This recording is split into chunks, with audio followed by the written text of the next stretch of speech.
साहेबांना आपण विनंती केली की स्मार्ट सिटी सुद्धा लवकरच त्या ठिकाणी ते मार्गी लावणार आहे असा शब्द आपल्याला त्यांनी दिलेला आहे। त्यानंतर आपण संजीवनी युवा प्रतिष्ठानच्या माध्यमातून आमचे युवा सेवक या ठिकाणी उपस्थित आहेत। हजारोंच्या सह्या घेऊन आम्ही साहेब निवेदन दिलं होतं आणि त्याची पूर्तता देखील आदरणीय देवेंद्रजींनी केली। महसूल विभागाची ती जागा होती आणि आज शिर्डी कोपरगाव या दोन्ही मध्ये 250 एकराचं क्षेत्रफळ महामंडळाचं मार्गी लावून त्या ठिकाणी एमआयडीसी झालेली आहे। आमची एवढीच विनंती आहे साहेब की त्या एमआयडीसी ला शिर्डी कोपरगाव एमआयडीसी म्हणून त्या ठिकाणी संबोधित केलं गेलं पाहिजे, जेणेकरून आमच्याही कोपरगावच्या युवकांना त्या ठिकाणी रोजगार मिळेल आणि आमचाही हक्क अबाधित राहील। मी देखील या ठिकाणी कोपरगाव औद्योगिक वसाहतीचा चेअरमन म्हणून कामकाज करतो साहेब। आपल्याकडे त्याची विनंती, त्याची फाईल आपल्याकडे आहे। 45 एकरचं क्षेत्र त्या ठिकाणी आम्ही मागणी केली अतिरिक्त, ज्याच्याने देखील हजारो युवकांना रोजगार आपल्याला मिळू शकतो आणि आमच्या युवकांना हाताला काम मिळेल।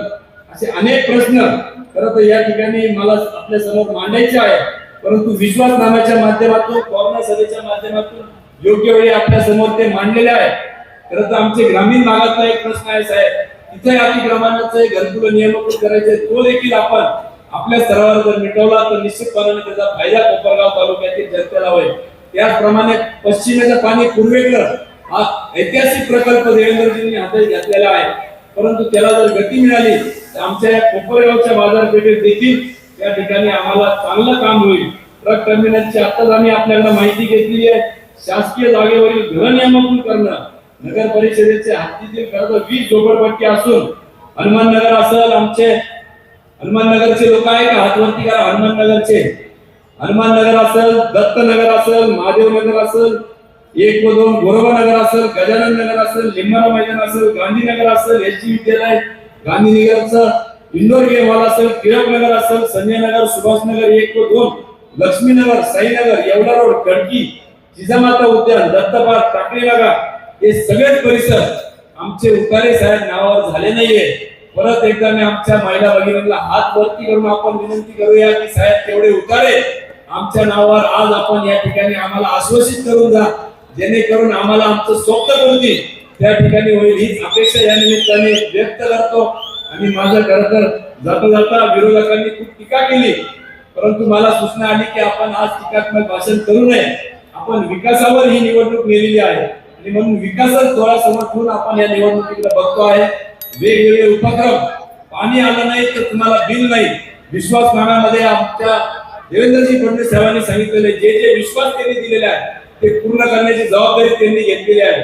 आमच्या महिला भगिनींनी विश्वासनामा वाचला का माहित नाही, त्यामध्ये आदरणीय ताईंच्या आग्रहास्तव आपण टाकलेलं आहे की ज्या ज्या महिलांच्या नावाने घरकुला आहे, घर आहे, त्यांची 50% घरपट्टी आणि पाणीपट्टी माफ करण्याचा निर्णय आपण विश्वासनाम्यामध्ये घेतलेला आहे। महिला भगिनी गेल्यावर आपापल्या यांनी सांगायचंय की लवकर पटापटा घर नावावर करा, म्हणजे आपल्याला 50% पाणीपट्टी आणि घरपट्टी माफ होईल। त्याचप्रमाणे नगरपालिकेच्या शाळेमध्ये ज्यांचे पाल्य त्या ठिकाणी शिकत आहे त्यांचं देखील 20% घरपट्टी आणि पाणीपट्टी माफ करण्याचा निर्णय आपण या विश्वासनाम्यामध्ये घेतलेला आहे। अशा अनेक गोष्टी आपण या विश्वासनाम्यामध्ये घेतलेल्या आहेत।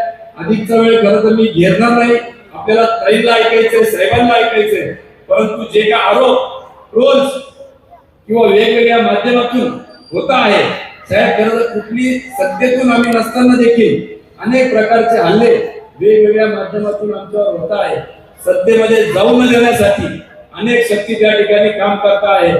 आदरणीय देशाचे गृहमंत्री अमित भाई शाह साहेब आले, मुख्यमंत्री आले, उपमुख्यमंत्री आले आणि हे सगळा आमचा तो मोठा कार्यक्रम बघून अनेकांच्या वया खरं तर त्या ठिकाणी उंचावल्या आणि म्हणून तालुक्यातील अनेक हात पुढे सरसवलेले आहेत की कशा पद्धतीने आपल्याला या कमळ चिन्हाला सत्तेमध्ये जाऊ द्यायचं नाहीये। म्हणून आमची आपल्याला विनंती राहील की आपण आम्हाला आज सगळे आमचे आश्वासित करून आम्हाला त्या ठिकाणी जावं आणि विरोधकांना जाता जाता खरं तर एवढंच सांगतो कि तुम लाख कोशिश करो मुझे बदनाम करने की, तुम लाख कोशिश करो मुझे बदनाम करने की, मैं जब बिखरा हूँ दुगनी रफ्तार से निकला हूँ, मैं जब बिखरा हूँ दुगनी रफ्तार से निकला हूँ।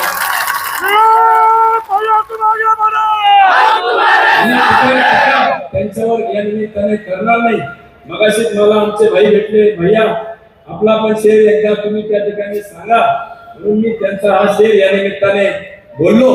परंतु हमें ना झुकने की आदत है, ना किसी को झुकाने की आदत है।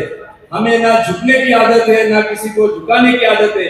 हमें तो बस दिल से दिल मिलाने की आदत है। हमें तो बस दिल से दिल मिलाने की आदत है। धन्यवाद। गोंधळ आणि नगरपालिकेत आपण जी घरपट्टी आणि पाणीपट्टी भरतो त्याची उधळपट्टी झाली।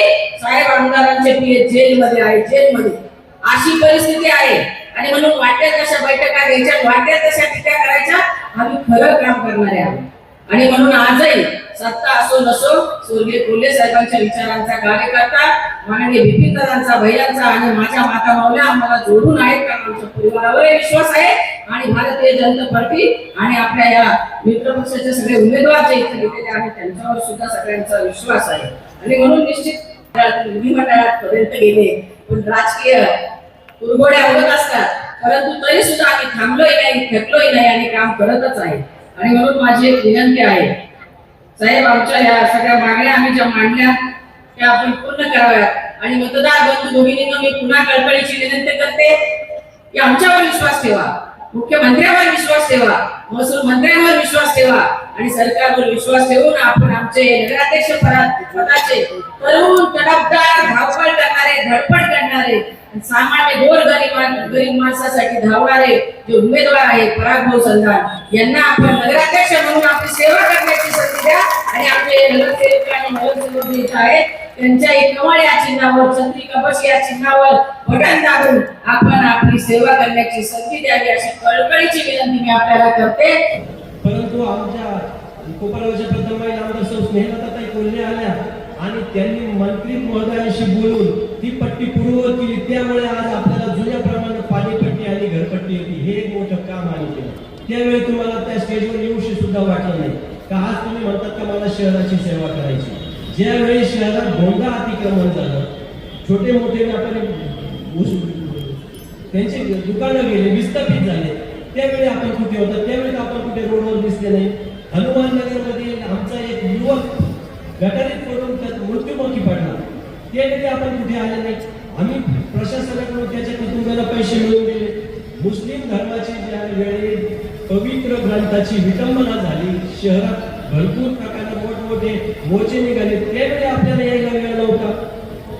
शहरात छत्रपती शिवाजी महाराज असतील, संभाजी महाराज असतील, भारतरत्न डॉक्टर बाबासाहेब आंबेडकर, महात्मा ज्योतिबा फुले, लोकशाहीर अण्णाभाऊ साठे असतील, आज संत जनार्दन महाराजांची जयंती, गणपती उत्सव, नवरात्र, या 20 वर्षात 25 वर्षात आपण कधी जयंत्या पुण्यतिथ्या केल्यात का?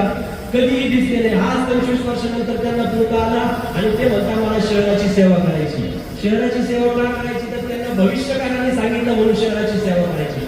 पण आम्हाला 21 जणांना आमच्या कर्तृत्वावर विश्वास आहे, आमच्या नेतृत्वावर आमच्यावर विश्वास आहे, म्हणून आम्हाला शहराची सेवा करायची। म्हणून आम्ही तुमच्याकडे ही सत्ता मागतो आहे। आम्हाला सत्ता ही पद भोगायला नाही, आपली सेवा करण्यासाठी पाहिजे आहे। म्हणून मी आपल्याला सर्वांना या सगळ्यांच्या साक्षीने एक कळकळीची विनंती करतो की या शहरात आपल्याला परिवर्तन करायचं आहे। हा भ्रष्टाचार मुक्त प्रशासन, स्वच्छ रस्ते, चांगल्या क्वालिटीचे रस्ते, स्वच्छ पाणी, आरोग्य आणि शहरात चांगले वॉकिंग ट्रॅक, गार्डन, जिम, नदीच्या कडेला वॉकिंग ट्रॅक, अशी अनेक कामे करायची आहेत ज्याची कामे आम्ही सुरुवात सुद्धा केलेली आहे। तर ही कामे करण्याकरिता आपण, मी व माझ्या 30 सहकाऱ्यांना भारतीय जनता पार्टी आरपीआय व मित्र पक्षाच्या चिन्हावर आम्ही सर्वजण उभे आहोत। आमचे चिन्ह कमळ आहे, काहींचं छत्री आहे आणि 4 नंबर प्रभागामध्ये एक कपशी आहे। तर आपण सर्वजण मित्र जमलेल्या माझ्या माता भगिनी, आपले मित्र कंपनी, आपल्या पाहुण्या रावळ्यांना सांगा की या परिवर्तनाच्या लढाईत आपण सर्वजणांनी आपलं पवित्र मन आमच्या भारतीय जनता पार्टी आरपीआय मित्र पक्षांच्या चिन्हासमोरील बटन दाबून आम्हाला प्रचंड मताने विजय करायचा आहे। डी न्यूज वृत्तवाहिनी सामाजिक, शैक्षणिक, राजकीय, धार्मिक, सहकार, सांस्कृतिक, कृषी या सर्व चालू घडामोडींचा वेध घेणारी वृत्तवाहिनी डी न्यूज वृत्तवाहिनी, वेध वर्तमानाचा।